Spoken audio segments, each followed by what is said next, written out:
Gold, trusted gold buyers. మీరు తాకట్టు పెట్టిన బంగారాన్ని విడిపించి ఈ రోజు ఉన్న మార్కెట్ ధరకు కొనబడను.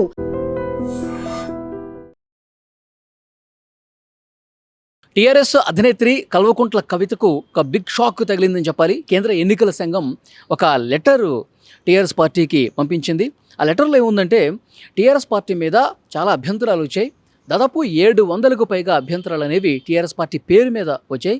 సో ఈ పేరుని మార్చుకోవాల్సినటువంటి అవసరం ఉంది అని చెప్పి ఆ లేఖలో చాలా స్పష్టంగా పేర్కొన్నట్టుగా సమాచారం వస్తుంది.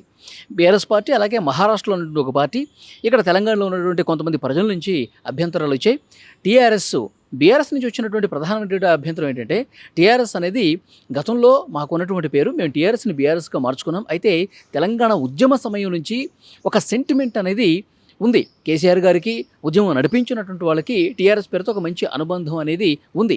సో ఇప్పుడు మేము భారత రాష్ట్ర సమితి పెట్టుకున్నప్పటికీ కూడా ఇప్పుడు టీఆర్ఎస్ అనే పేరును వేరే వాళ్లకు కేటాయిస్తే ప్రజల్లో ఒక గందరగోళం ఏర్పడే అవకాశం చాలా స్పష్టంగా కనిపిస్తోంది.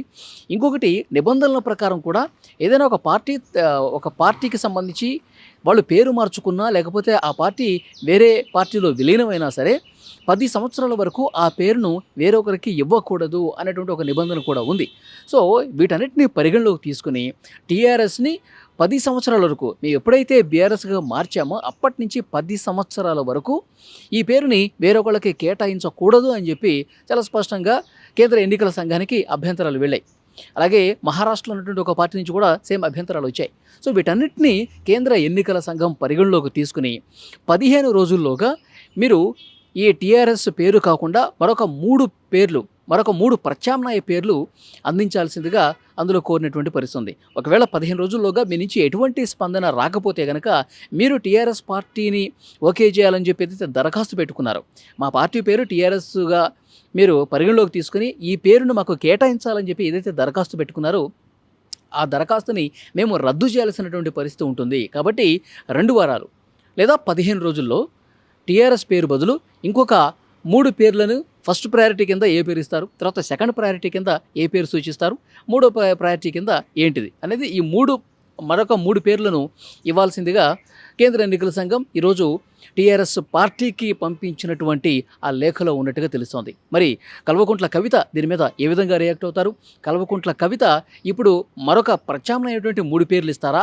లేదు, ఇప్పుడు టీఆర్ఎస్ పూర్తిగా బీఆర్ఎస్గా మారిపోయింది కాబట్టి తెలంగాణ రాష్ట్రంలో ఇది ఒక ప్రాంతీయ పార్టీ, ఈ రాష్ట్రంలో టీఆర్ఎస్ అనే పేరుతో ఇంకొక పార్టీ లేదు కాబట్టి ఇది మాకు రావాల్సినటువంటి పరిస్థితి ఉంటుంది, మా హక్కులకు నిజంగా భంగం కలిగించే పరిస్థితి ఉంటుంది, ఇది మాకు ఇవ్వాల్సిందే, లేదంటే కనుక లీగల్గా మేము ఫైట్ చేస్తాం, మేము కోర్టులకు వెళ్ళి ఈ టీఆర్ఎస్ పేరు మాకు వచ్చే విధంగా ప్రయత్నం చేస్తామని చెప్పి కవిత భావిస్తారా? లేదంటే కనుక కేంద్ర ఎన్నికల సంఘం కోరినట్టుగా వేరే 3 ప్రత్యామ్నాయమైనటువంటి పేర్లను పంపిస్తారన్నది కూడా ఇక్కడ ఆసక్తికరమైనటువంటి పరిణామంగా కనిపిస్తుంది. తెలంగాణ జాగృతి ఆఫీసులో ఈరోజు ఏమైనా ప్రెస్ మీట్ పెడతారని కూడా చాలామంది వెయిట్ చేస్తూ ఉన్నారు. ఎందుకంటే టీఆర్ఎస్ ఒక సెంటిమెంట్గా కూడా కల్వకుంట్ల కవిత తీసుకున్నారు. ఎప్పుడైతే బీఆర్ఎస్ పార్టీగా వాళ్ళు అనౌన్స్ అయిన తర్వాత బీఆర్ఎస్ పార్టీ మీద చాలా రకాల విమర్శలు వచ్చినాయి.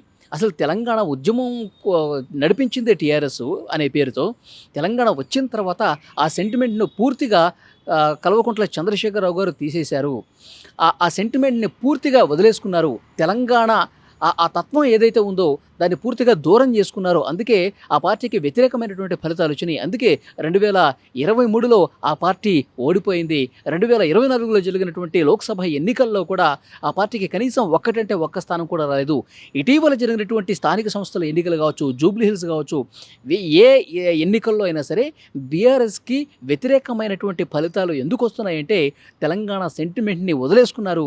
తెలంగాణ ఉద్యమకారులకి ఈ పార్టీ పూర్తిగా ద్రోహం చేసినటువంటి పార్టీగా మిగిలిపోయింది. అందుకే తెలంగాణ ప్రజలు ఆదరించట్లేదు అని చెప్పి కల్వకుంట్ల కవిత కావచ్చు, టీఆర్ఎస్ పార్టీకి సంబంధించినటువంటి మిగతా లీడర్స్ కూడా మాట్లాడుతున్నటువంటి పరిస్థితి ఉంది. సో కాబట్టి ఇప్పుడు ఆ సెంటిమెంట్ని పుణికి పుచ్చుకోవాలంటే మళ్ళీ తెలంగాణ రాష్ట్ర సేనతోనే టీఆర్ఎస్తోనే మేము ముందుకు వస్తాం, అసలైనటువంటి టీఆర్ఎస్ మాది, తెలంగాణ రాష్ట్ర సేనగా మేము భవిష్యత్తులో గొప్ప పోరాటాలు చేసి అధికారంలోకి వస్తామని చెప్పి చాలా బలంగా కవితక్క కూడా చెప్పినటువంటి పరిస్థితి ఉంది. సో కాబట్టి ఈరోజు ఏం జరుగుతుందన్నటువంటి ఒక ఉత్కంఠ కనిపిస్తుంది. అఫీషియల్గా ఆ పార్టీకి, టీఆర్ఎస్ పార్టీకి కేంద్ర ఎన్నికల సంఘం నుంచి లెటర్ కూడా వచ్చినట్టుగా తెలుస్తోంది. దీని మీద లీగల్ టీంతో సమీక్ష చేయబోయే అవకాశం కనిపిస్తుంది. ఈరోజు ఆ పార్టీకి సంబంధించినటువంటి లీగల్ టీం ఏదైతే ఉందో ఆ లీగల్ టీంతో చర్చించి కేంద్ర ఎన్నికల సంఘానికి రిప్లై ఇవ్వాలా, లేకపోతే నేరుగా కోర్టుకి పోయి టీఆర్ఎస్ పేరు మీద ఫైట్ చేయాలా అన్న దానికి సంబంధించి ఈరోజు ఒక మీటింగ్ జరగబోతుంది ఇంటర్నల్గా లీగల్ టీంతో. ఆ మీటింగ్ అయిపోయిన తర్వాత ప్రెస్ మీట్ పెడతారా ఈ పేరుకు సంబంధించి? ఎందుకంటే ఇప్పుడు బీఆర్ఎస్ పార్టీ నుంచే ఎక్కువగా ఫిర్యాదులు వచ్చాయి.